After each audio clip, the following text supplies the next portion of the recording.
Muchas gracias, Javier. Entonces, vamos a empezar con la capacitación. Otra vez, soy Benjamín Bernal, doctor en vulcanología y profesor del Instituto Geofísico de la Escuela Politécnica Nacional. Y les doy la bienvenida también a este curso que vamos a tener esta semana todos los días entre 17:30 y 18:30. Las charlas en sí duran más o menos entre 30 y 45 minutos y luego tenemos espacios justamente para lo que son las preguntas. Para las preguntas les invitamos a utilizar el chat porque vamos a tener personas que van a recoger esas preguntas y hacerlas al final, ¿sí? Adicionalmente, les pedimos para que las charlas se den de la mejor manera, apagar sus micrófonos y cámaras, ¿sí? Entonces, quiero indicarles antes de empezar con el tema de hoy, que estas capacitaciones ya hemos dado en 2020 a varios organismos y al público en general. Y entonces esa es la capacitación 2021 que se abrió para varias organizaciones. Entonces tenemos voluntarios y profesionales de la Cruz Roja Ecuatoriana, del Servicio Nacional de Gestión de Riesgos y Emergencias, de la Dirección de Aviación Civil, del Proyecto de Naciones Unidas para el Desarrollo, de la Escuela Politécnica Nacional y del Instituto de Investigación para el Desarrollo, ¿sí? Entonces, espero que les guste esa capacitación, que les sirve. Ahora voy a hablarles un poquito del Instituto Geofísico antes de empezar para que todos estemos en conocimiento de lo que hace el instituto. Entonces, la misión del instituto es contribuir a través del conocimiento de las amenazas sísmicas y volcánicas a la reducción de su impacto negativo en el Ecuador, mediante la vigilancia permanente, la investigación científica, la formación académica de alto nivel y el desarrollo y aplicación tecnológica, promoviendo la creación de una cultura de prevención, ¿sí? Justamente en esa última línea, la cultura de prevención es en la que se enmarca esa capacitación para observadores volcánicos, que es una manera de hacer ciencia ciudadana y de ayudar a la reducción del impacto de las erupciones volcánicas en el Ecuador.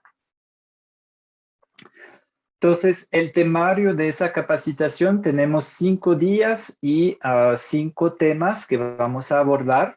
Hoy vamos a ver el Ecuador como un país volcánico. La idea es que después de hoy ya tengan un buen conocimiento del territorio, por qué se da volcanismo en Ecuador.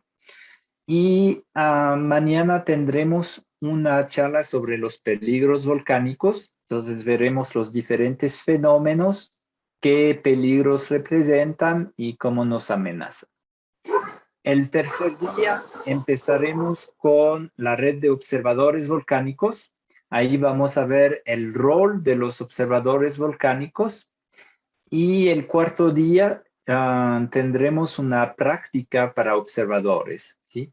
En este caso vamos a ver lo que significa ser observador volcánico en práctico, es decir, cuáles son las tareas, los deberes de los observadores. Y el último día vamos a presentar un compañero, Sami Manosalvas, que va a presentar la aplicación para celular AppOV, que es la aplicación para observadores volcánicos. Eso es una cosa nueva que vamos a introducir. Entonces, como les decía, la red de observadores ya está conformada y queremos ampliarla, pero vamos a añadir esa herramienta que sea para el fácil uso de los observadores para reportar al Instituto Geofísico y a cualquier persona en realidad, ¿sí? Entonces, este es el temario. Hoy vamos a ver el Ecuador, un país volcánico. Otra vez, si tienen preguntas durante las diferentes partes, no se olviden ponerlas en el chat. Gracias de antemano. Para entender por qué hay volcanismo en Ecuador, hay que ver lo que es el contexto geodinámico del Ecuador, ¿sí? El contexto geodinámico es cómo se sitúa el Ecuador en la Tierra, ¿sí? El Ecuador es un país de América del Sur, ¿sí? Y está al borde de diferentes placas, ¿sí? Que se mueven. Entonces, por ejemplo, en el Océano Pacífico tenemos aquí, si pueden ver mi cursor, tenemos la placa de Nazca, ¿sí? Y el continente suramericano es una placa en sí mismo, ¿ok?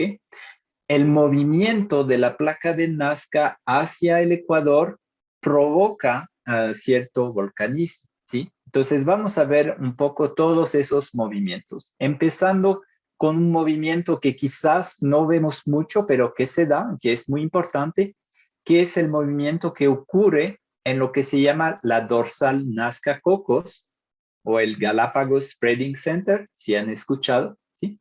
Entonces, en este sector tenemos lo que se llama una dorsal oceánica, ¿sí? En la dorsal oceánica tenemos materiales que vienen de la profundidad del manto terrestre y que sube, ¿sí? Al momento de subir, ese material caliente va a empezar a derretirse y a formar magma, ¿sí? En profundidad forma magma a unos 20, 30 kilómetros de profundidad y sube hacia la superficie, ¿sí? Este movimiento va a provocar que se extienden las placas, ¿sí? Y entonces tenemos ese movimiento que empuja las placas de un lado y del otro. Entonces, en la dorsal Nazca-Cocos es un movimiento norte-sur, ¿sí? Entonces, tenemos al norte de la dorsal la placa de Cocos, que se mueve hacia el noreste, ¿sí? Y al sur de la dorsal Nazca-Cocos tenemos la placa de Nazca. El movimiento de la placa de Nazca no está solamente asociado a la dorsal Nazca-Cocos, sino que está también influenciado por la subducción, vamos a ver lo que es después, y por una dorsal que está, no está en el cuadro aquí, pero que es muy importante, es la dorsal este Pacífico que también empuja. Entonces, el movimiento de la placa de Nazca es hacia el oriente principalmente, sur y sobre todo oriente. ¿Ok? En esa zona de dorsal vamos a formar nueva corteza oceánica, ¿sí? Sobre la cual vamos a tener varios elementos. ¿Okay? Entonces, eso es un primer sitio, digamos, en el contexto geodinámico del Ecuador, donde tenemos magmatismo, ¿sí? Es un magmatismo que llega debajo del océano, entonces cuando el magma llega sobre la corteza, está debajo del agua. Entonces es un volcanismo submarino, ¿sí? Ese volcanismo submarino no lo detectamos, pero se da, es importante, ¿sí? Entonces tenemos bastantes volcanes que están sobre la dorsal y que emiten magma, ¿ok? Pero estos realmente no causan mayores problemas porque están asociados a algo que está debajo de casi 2,5 kilómetros, 3 kilómetros de profundidad de agua. Entonces, en superficie no tenemos efectos del volcanismo de dorsal, pero es importante en el contexto. ¿Ok? Otro sitio donde tenemos muchos volcanes es el punto caliente de Galápagos, ¿sí? Entonces, ¿por qué se da el volcanismo en la zona de Galápagos? Bueno, primero hay una influencia de la dorsal, eso es obvio, ¿sí? Pero además tenemos lo que se llama una pluma mantélica debajo de la corteza, ¿sí? Esas plumas mantélicas, aquí tenemos una simulación de lo que podrían ser, se dan porque en el centro de la Tierra tenemos el núcleo de la Tierra que es muy, muy caliente, ¿sí? Es muy caliente, pero está hecho de un material principalmente de hierro, ¿sí? Y entonces es muy denso, es muy caliente y muy denso, ¿sí?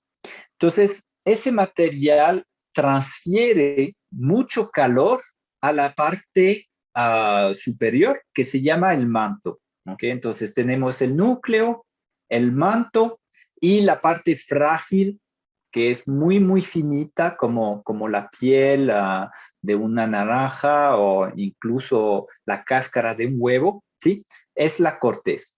Núcleo, manto, corteza, ¿sí? Entonces, esas plumas mantélicas se forman al límite entre el núcleo y el manto porque el núcleo está muy caliente. Son plumas termales, es decir, son rocas que están calentadas, ¿sí? Y cuando se calienta una materia, toma más volumen, ¿sí? Y como toma más volumen, va a tener mayor flotabilidad y va a empezar a subir, ¿sí? No sé si han visto, por ejemplo, las lámparas de lava, ¿sí? Es el mismo sistema, es decir, tenemos una fuente de calor, en las lámparas de lava es un foco, y tenemos un aceite, ¿sí? En contacto con ese foco que va a expandirse con el calor del foco y va a empezar a subir. Es el mismo proceso que tenemos con las plumas mantélicas. Cuando esas plumas llegan cerca de la superficie, van a calentar las rocas que le rodean y van a empezar a derretirles, ¿sí? Una parte de esas plumas también se va a derretir y eso va a dar el magma de los puntos calientes, ¿sí? Cuando el magma llega a la superficie, entonces nos da el volcanismo de punto caliente. Y Galápagos es un ejemplo, hay varios en el mundo como Hawái, La Reunión, Islandia, donde tenemos esos puntos calientes y tenemos volcanismo asociado a esos puntos calientes. ¿Ok? Entonces ya vimos, primero la dorsal Nazca Cocos, también forma magma y forma volcanes. Luego tenemos el punto caliente de Galápagos, ¿ok? Que está asociado a una pluma mantélica. Y vamos a ver esa pluma mantélica y el punto caliente de Galápagos nos interesa más porque el magmatismo logró crear edificios suficientemente grandes para llegar al nivel del mar, ¿sí? Y eso va a crear las islas. Todas las islas Galápagos son volcanes al final, porque son edificios volcánicos que han emergido a través de sus erupciones, ¿sí? Tenemos al momento alrededor de 21 centros volcánicos en Galápagos, de los cuales 13 han tenido una actividad eruptiva en los últimos 11.700 años. Utilizamos ese valor, ¿sí? Porque es el periodo geológico que se llama el Holoceno, ¿ok? Entonces, muchas veces en geología se utiliza ese periodo que es más o menos desde la última glaciación importante, ¿ok? Entonces, 13 volcanes han tenido una erupción en este tiempo y para los volcanes ese tiempo es un tiempo relativamente corto, ¿ok? Los volcanes pueden tener varios cientos hasta cientos de miles hasta millones de años de antigüedad. Entonces, eso nos permite un poco caracterizarles como activos o potencialmente activos. ¿Okay? Luego tenemos volcanes que son aún más activos, que han tenido erupciones recientes, que son los volcanes en anaranjado, ¿sí? Todos esos volcanes han tenido una erupción histórica, ¿sí? Como saben, en Galápagos la historia es relativamente reciente, es incluso más reciente que el Ecuador continental, porque antes no había asentamientos humanos en Galápagos. Al final del siglo XIX, más o menos, ya hubo una mayor colonización de Galápagos, ¿sí? Y más o menos tenemos reportes desde el final del siglo XVIII, ¿sí? Pero digamos, tenemos un buen conocimiento de las erupciones de Galápagos en los últimos 100 años. ¿Okay? Pero en ese periodo, entonces, en los últimos 225 años, hemos tenido 9 volcanes con erupción. ¿Sí? Entonces, algunos han tenido una, por ejemplo, Marchena tuvo una en 1991, ¿sí? Pinta también en 1928, y otros han tenido varios, ¿sí? Como Wolf, su última erupción fue en 2015, pero ha tenido alrededor de 12 erupciones, ¿sí? Sierra Negra ha tenido alrededor de 13 erupciones y su última fue en 2018. Y Fernandina ha tenido alrededor de 27 a 29 erupciones y su última fue en 2020. Entonces, eso permite ver dentro de los volcanes activos cuáles tienen mayor frecuencia de erupciones. ¿Ok? Listo. Entonces, vamos a ver algunos ejemplos de esas erupciones. Digamos, vamos a ver las erupciones en los últimos 20 años. ¿Sí? Cerro Azul tuvo una erupción en 2008, ¿sí? Aquí tenemos un compañero del Instituto Geofísico con un compañero del Parque Nacional Galápagos y están cerca de una fisura que estaba en erupción, ¿sí? Aquí vemos en esta foto los campos de lava con la lava fresca humeante, ¿sí? Y aquí tenemos una imagen satélite donde vemos las Islas Galápagos, ¿sí? Y vemos la nube de gas volcánico asociado a esa erupción. ¿Okay? Aquí tenemos un pequeño video. No les voy a pasar en su totalidad porque no tenemos tanto tiempo, pero para que vean un poco cuál es el tipo de actividad que tenemos en Galápagos. ¿Sí? Entonces, aquí en este reportaje se puede ver justamente las fuentes de lava y luego van a ver los flujos de lava que descendieron desde la fisura. Esa imagen está mal ubicada, eso es Sierra Negra de 2005, pero esas imágenes sí están bien, es Cerro Azul de 2008. ¿Sí? Hay que tener mucho cuidado en la información que ven en las redes, en YouTube. A veces las imágenes no están muy bien ubicadas, ¿sí? Entonces, esos son los flujos de lava que bajaron desde las fisuras del volcán Cerro Azul. ¿Okay? Continuamos. Otro volcán que estuvo activo es el volcán Wolf, que tuvo una erupción en 2015. ¿Sí? Aquí vemos los flujos de lava que bajan por el flanco oriental del volcán.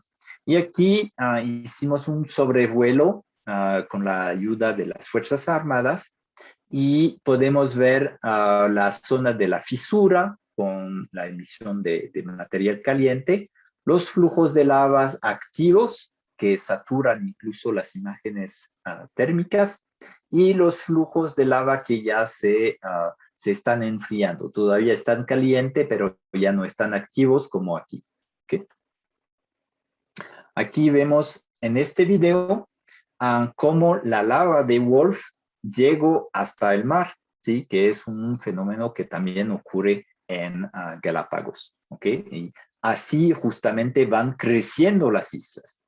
Durante durante la erupción de Wolf tuvo un pequeño incremento de la isla de Isabela debido justamente a la formación de deltas de lava. ¿Okay? Aquí vemos la zona de la fisura está en el flanco oriental, ¿sí? Y los flujos de lava que están bajando, llegando hasta el mar. ¿Okay? Cuando llegan al mar, aquí lo que vemos es que el contacto con el agua de mar produce una evaporación, porque la lava está muy caliente. Esa lava, que es una lava basáltica, está alrededor de 1100, 1150 grados, ¿sí? Y entonces, en contacto con el agua del mar, el agua se va vaporizando, ¿ok?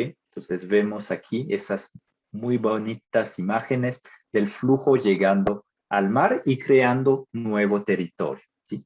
Así se formaron todas las islas de Galápagos. Vamos a continuar. Otro volcán que estuvo en erupción 2 veces en esos últimos 20 años es el volcán Sierra Negra, ¿sí? La erupción de 2005 fue principalmente dentro de la depresión que está en la cima del volcán, que se llama una caldera, ¿sí? Esa erupción cubrió más o menos 1/3 de la superficie del piso de la caldera con nuevas lavas, ¿sí? En el 2018, la erupción se dio un poco afuera. También adentro tenemos ese pequeño flujo de lava, pero principalmente se dio afuera y en el flanco norte y noroccidental del volcán. Eso es una vista desde Bahía Elizabeth, más o menos, ¿sí? Y vemos diferentes zonas de fisuras, ¿sí? Y los flujos que llegaron también al mar. En la ocasión de la erupción de Sierra Negra en 2018, el territorio ecuatoriano creció 1.5 kilómetros cuadrados, ¿sí? Es una cantidad muy importante, ¿sí? Es un nuevo delta de lava que se formó durante esa erupción. ¿Okay? Entonces, aquí justamente en este video vemos cómo la lava está llegando al mar. Entonces, el caudal es un poco más fuerte y vemos que hay como explosiones por la cantidad de lava que llega al mar. Vemos esas explosiones y también vemos rayos, ¿sí? Eso es porque se produce mucha fricción entre las partículas dentro de esa nube, ¿sí? Y entonces se producen esos rayos, ¿sí? Muy bonita filmación también. Continuamos y tenemos el volcán Fernandina, que es el que estuvo más activo en esos últimos 20 años. Ha tenido 5 erupciones, 2005, 2009, 2017, 2018 y 2020. ¿Sí? Aquí tenemos la incandescencia en uno de los conos de escoria en 2009. Aquí podemos ver una nube de gas. Vemos que es bastante clara, no hay mucha ceniza, es principalmente vapor de agua y otros gases volcánicos. Mañana veremos un poco cuáles son esos gases volcánicos, ¿sí? Pero en este caso no hay mucha ceniza, ¿sí? Aquí vemos la erupción de 2018 con 2 zonas de fisura, una fisura más arriba en el cono, una fisura más abajo, y esa también llegó hasta el mar, ¿sí? Y finalmente la última erupción, que fue de muy corta duración, fue una erupción de unas 9 horas, ¿sí? En 2020. En Galápagos, las erupciones pueden durar desde pocas horas, como la erupción de 2020 de Fernandina, hasta meses, como la erupción de 2018 de Sierra Negra, que duró casi 2 meses. ¿Okay? Aquí tenemos un video. Entonces, en este video no todo es Fernandina, mezclaron un poco las imágenes, pero esa primera imagen sí es Fernandina. Es la parte superior, los flujos de lava, visto desde Cabo Bolívar, creo.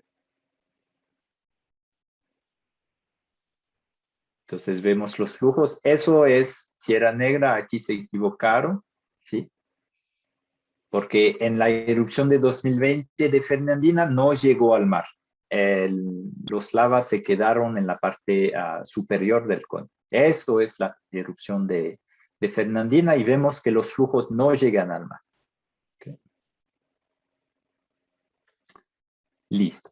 Entonces, ahí con esto ya pueden ver que en Galápagos tenemos varios volcanes que pueden entrar en erupción. En los últimos 20 años tuvimos 4 en erupción, pero podemos tener más en el futuro. ¿Sí? Además de Galápagos, por supuesto, en Ecuador tenemos el arco volcánico continental. Este arco se forma por otro proceso geológico, ¿sí? Entonces vimos las dorsales con el movimiento de las placas y el ascenso de material caliente que se derrite. Vimos el punto caliente con las plumas mantélicas que vienen probablemente del límite núcleo-manto, ¿sí?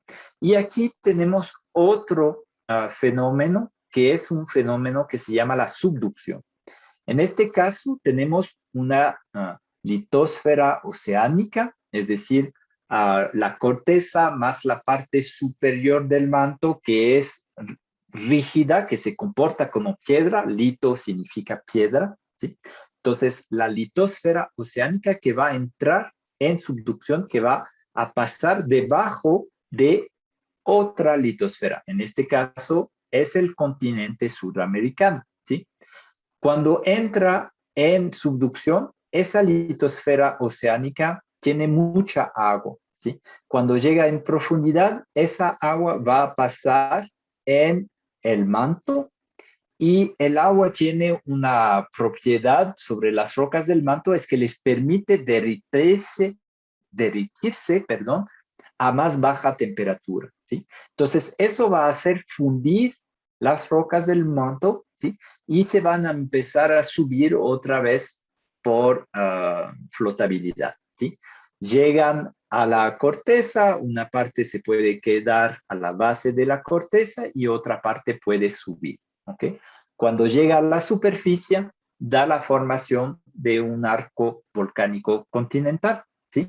Y es lo que tenemos en Ecuador. Ese arco va desde el Sangay hacia el sur hasta Colombia, ¿sí? Se sigue hasta Colombia, ¿sí? Los, los volcanes no conocen las fronteras, entonces todo eso es parte del mismo arco volcánico que se llama la zona volcánica norte de América del Sur. ¿Okay? Y eso está, entonces se produce debido a la subducción de la litosfera oceánica debajo de Sudamérica. Entonces aquí está Nazca, aquí está Sudamérica y tenemos el movimiento como indica la flecha. ¿Ok?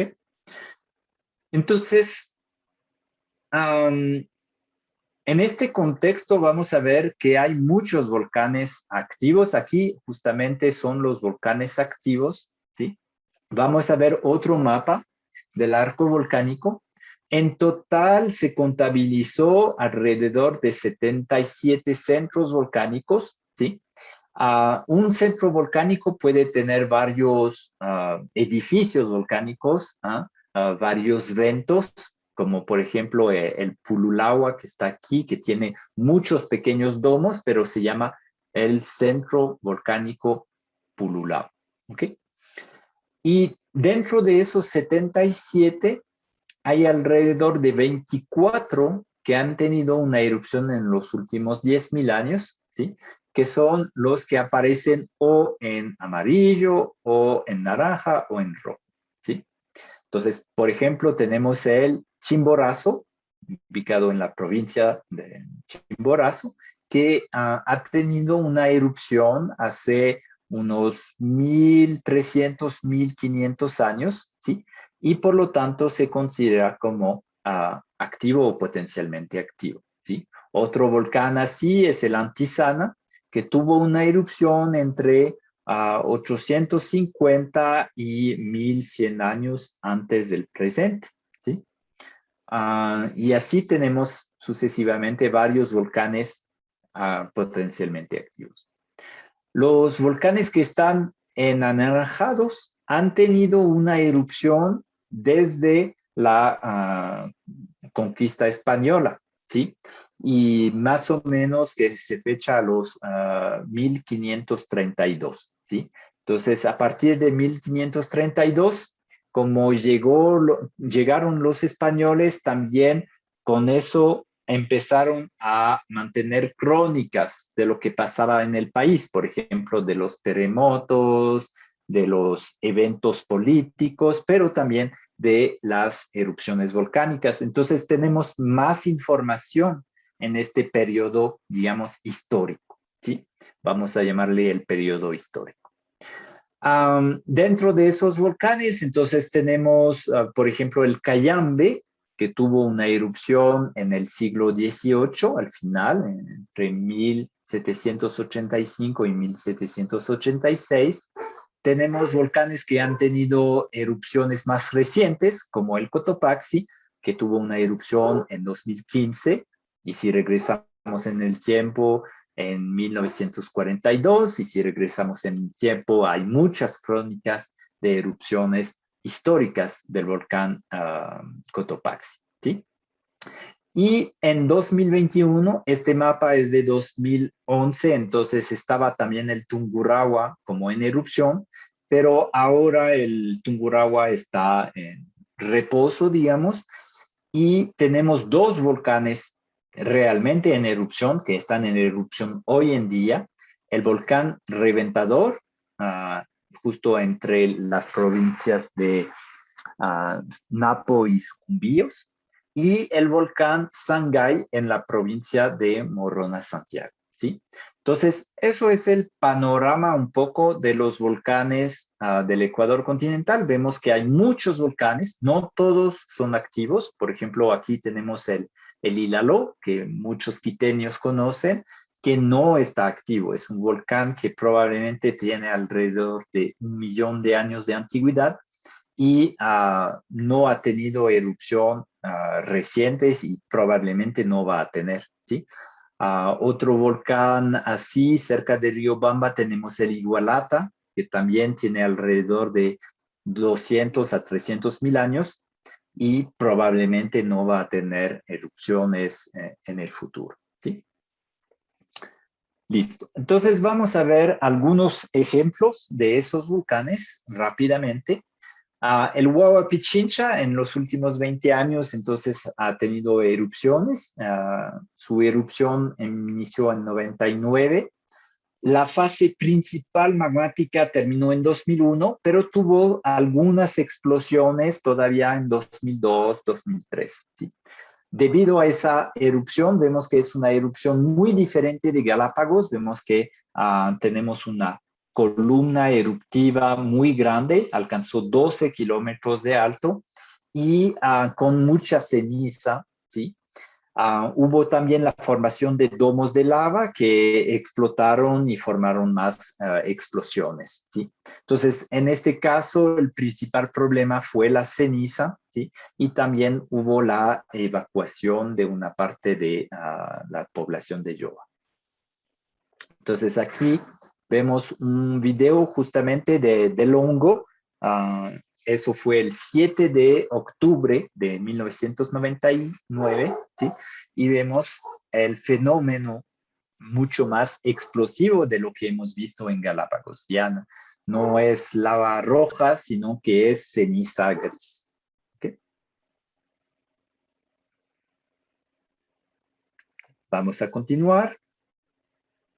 Otro volcán activo en esos últimos 20 años es el Tungurahua, que tuvo una erupción que duró entre 1999 y 2016.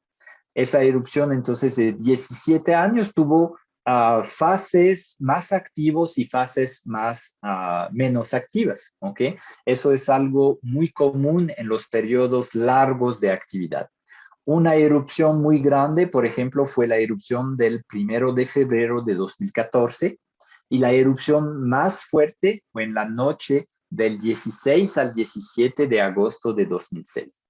Entonces, otra vez con ese fenómeno, vemos que la ceniza es uno de los problemas principales, y también en las erupciones más grandes hubo lo que se llaman flujos o corrientes piroclásticas que cubrieron a veces incluso casas, ¿sí? Entonces, aquí vemos una casa que fue cubierta por la erupción de 2006. En este video vemos un poco una actividad de relativamente baja energía en el volcán Tungurahua, que fue del 28 de noviembre de 2010. Entonces, eso es un poco quizás lo que le dio su nombre a Tungurahua. Tungurahua significa garganta de fuego. Otro volcán que fue en erupción en un periodo relativamente corto, unos 4 o 5 metros, ¿sí? Entonces, al inicio fue un poco más explosivo la erupción, con columnas eruptivas que alcanzaron 9 kilómetros sobre el cráter. pero con el tiempo se disminuyó la intensidad y hubo columnas más bajas de 1 o 2 kilómetros sobre el cráter. El principal fenómeno asociado fue otra vez la ceniza que afectó tanto cultivos como transportes y como la flora y la fauna. Aquí vemos un video del 26 de agosto de 2015 donde vemos justamente esa actividad explosiva con formación de columna eruptiva, principalmente hecho de ceniza, ¿sí? Entonces la ceniza sale del volcán y luego es transportada por el viento. En este caso fue principalmente hacia el occidente. Ahora pasamos al volcán Reventador. Como les decía, hay dos volcanes en erupción ahora, el Reventador y el Sangay. El Reventador está en un ciclo eruptivo que ya lleva 19 años. Empezó erupción. Esa erupción fue tan grande que la columna alcanzó 17 kilómetros sobre el nivel del cráter, ¿sí? La ceniza producida por esa erupción se fue también al occidente. Veremos en los fenómenos volcánicos que es una dirección predominante en Ecuador.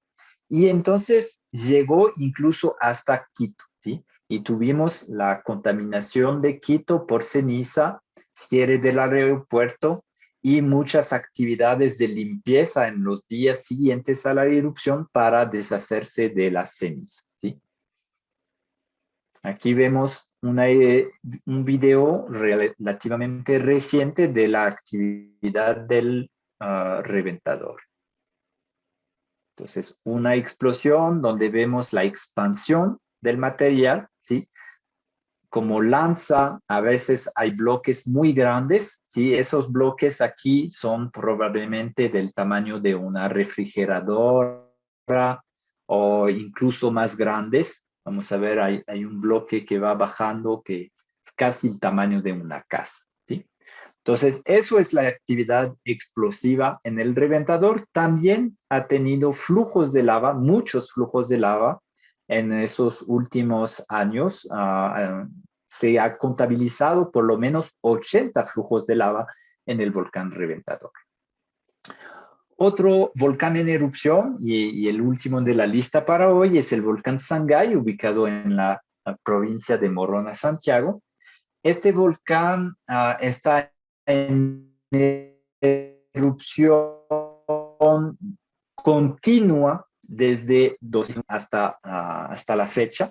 En realidad es uno de los volcanes que más erupciones tiene, ¿sí? En Ecuador continental. Incluso se ha calificado como volcán en perpetua erupción.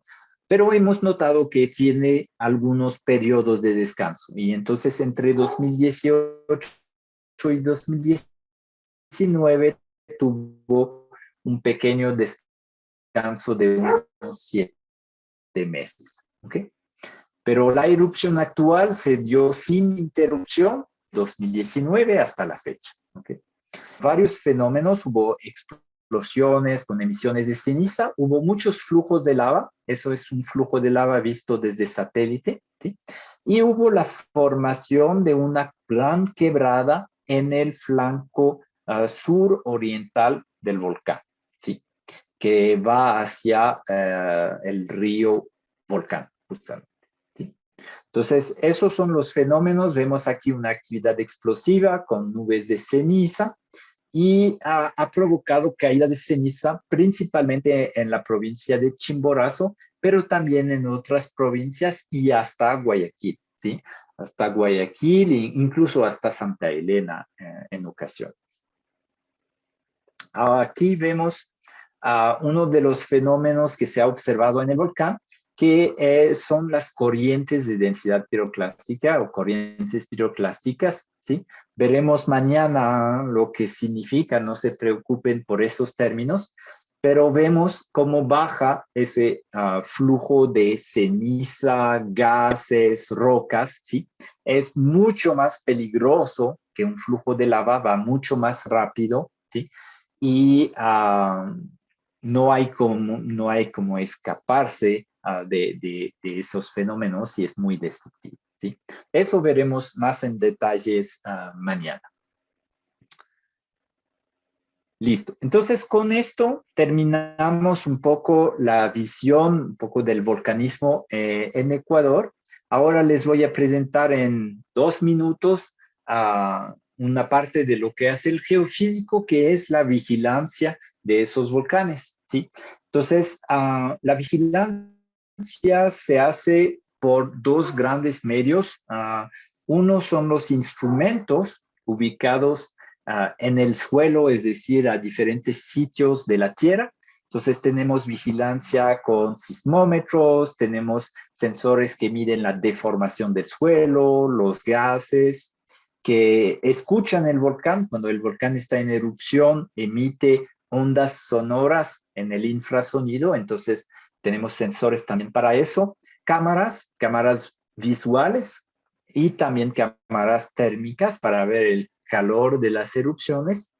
Y la otra manera es con sensores remotos ubicados en satélites. Entonces ahí también podemos detectar las nubes de ceniza, de gases, también ver la deformación de los volcanes. Entonces eso es algo que se ha desarrollado mucho en los últimos años.